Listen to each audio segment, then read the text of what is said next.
Wow, the kingdom of God is actually expanding and building and buying and actually, reshaping and shaping.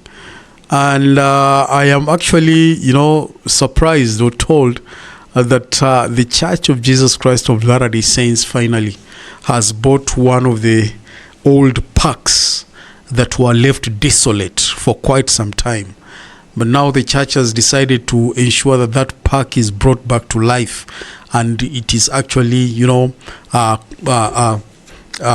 fulfills its purpose as to why it was actually supposed to.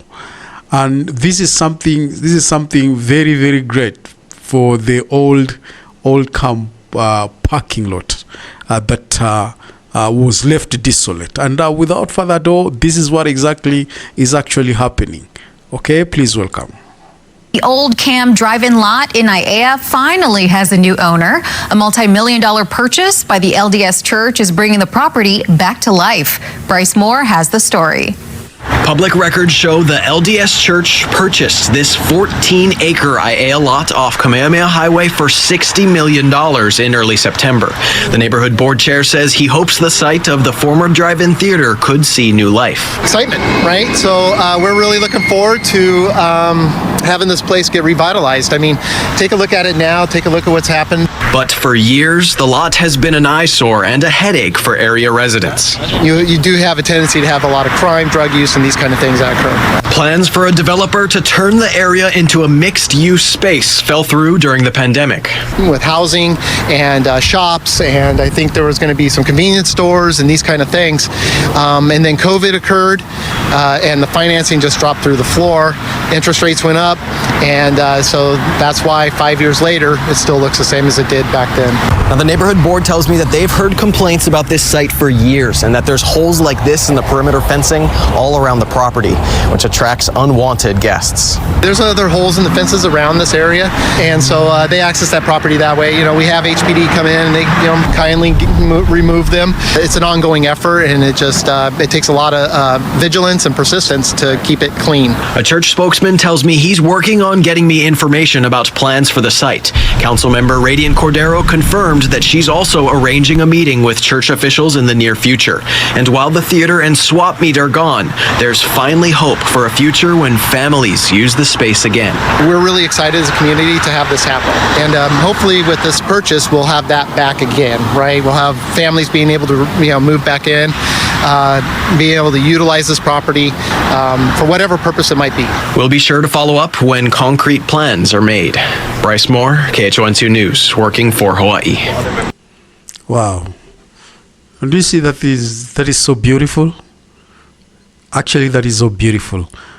that is so beautiful. Very, very wonderful. And that's why the church is really mindful of families, because that is a place I'm informed that it was a recreational place for families, that families used just to have recreational place. But now, because of COVID-19 and all that stuff, a lot of businesses, and the place ended up being left desolate. It has become rusty place.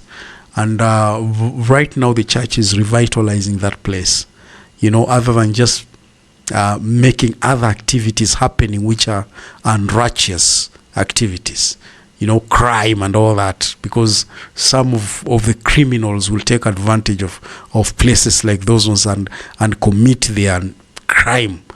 But the church is bringing these things to light, and it's actually, making sure that those areas are used in the right way, but not in the way in which the devil wants to use it.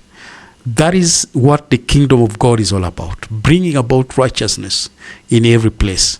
Bringing about righteousness. Because at times I am so wondering, I wonder at times you find over the fence of some churches in our country here, over the fence, there's a huge bush that they cannot even, clear the bush. And every now and then you hear people are being strangled, people are being stabbed in that area and all that. But the church just right there does not take responsibility of just clearing that bush, so that to prevent such atrocities happening to people. At times the churches need to come out clearly and take responsibility in terms of like doing community service, clearing areas, just applying a few lights around the area. It's also a challenge to some of these people. Like how much I wish such a thing will be happening in my own country here. This is so great. This is absolutely great. And this is what the gospel is really teaching. This is what the gospel is really teaching. Get a property and turn it into something righteous. Turn it into something righteous. Because sometimes I'm shocked. Like you find over the weekend on Sabbath days, Sundays, people go to churches, and you find somebody has a church in a building that in the course of the week, throughout the week, it is a bar, it is a club, but only on Sundays, that is where they meet. On Sundays only, it becomes a church, but the rest of the week, it is a club. How? How? Now, these are some of the things that we need to be very serious as Christians. We need to be very serious and ensure to change our environments. Change the environment, just like the way the Church of Jesus Christ of Latter-day Saints is doing here. If you realize that you have a church and the entire street you have clubs, why don't you just even, volunteer, buy the entire street, change that street from clubs to book centers, or maybe to something recreational, something righteous, other than just people drinking wines and spirits in that, and then on top you have oh man, my friend, that is not good. That is not good at all. Yeah, tell me what you think, my wonderful brothers and sisters. Tell me what you think about this.